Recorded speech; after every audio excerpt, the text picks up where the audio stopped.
గర్భాశయం అంటే ఇప్పుడు గర్భాశయం ముఖద్వారం క్యాన్సర్ మామూలుగా ఇంతకుముందు అంతా కూడా ఎక్కువగా ఉండేది. ఇప్పుడు గర్భాశయం క్యాన్సర్ అంటే ఎండోమెట్రియల్ క్యాన్సర్ అంటారు. గర్భాశయం ముఖద్వారం నుంచి వచ్చే క్యాన్సర్ని సర్వైకల్ క్యాన్సర్ అంటారు. సో మామూలుగా మనం గర్భాశయ క్యాన్సర్ అనగానే సర్వైకల్ క్యాన్సరే అనే అనుకుంటాం. అది వచ్చేది మాత్రం హ్యూమన్ ప్యాపిలోమా వైరస్ అని. ఒకప్పుడు ఏంటంటే ఇవన్నీ ల్యాక్ ఆఫ్ హైజీన్ అనో లేకపోతే ఏదో మామూలుగా తెలవని కారణంతో వస్తుంది అనుకునేవాళ్ళం.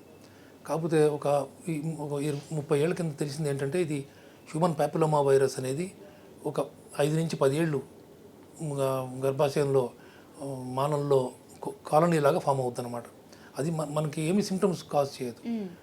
ఒట్టి అక్కడ అలా పెరుగుతూ ఉంటుంది, మల్టిప్లై అవుతూ ఉంటుంది. అది చాలా కాలం ఉన్నప్పుడు ఏమవుతుందంటే అక్కడ ఉన్న కణాలలో మార్పులు వస్తాయి. చాలాసార్లు మన బాడీ ఇమ్యూనిటీ దాన్ని క్లియర్ చేస్తుంది. చేయలేని వాళ్ళకి ఏంటంటే అలా కాలనీలాగా ఉండిపోతుంది. సో ఇది హెచ్పివి కాలనైజేషన్ అంటారు. అది జరిగినప్పుడు ఏంటంటే కొన్ని సంవత్సరాలకి కణాలలో మార్పులు వస్తాయి. ఒక కణం ఇంకో కణం చేరిన తర్వాత కొన్ని కణాలు వచ్చేటప్పటికి అది క్యాన్సర్గా మారుతుంది. దీనికి చాలాసార్లు 10, 20, 30 సంవత్సరాలు పడుతుంది. సో ఇప్పుడు ఈ కాలనైజేషను 20 ఏళ్ళకి 30 ఏళ్ళకి అయినా 50 ఏళ్ళ తర్వాతే క్యాన్సర్స్ వస్తాయి. సో ఈ కాలనైజేషన్ కాకముందే దీన్ని హెచ్పివి కాలనీ ఫామ్ కాకుండా చేయాలంటే వ్యాక్సిన్ తీసుకోవాలి.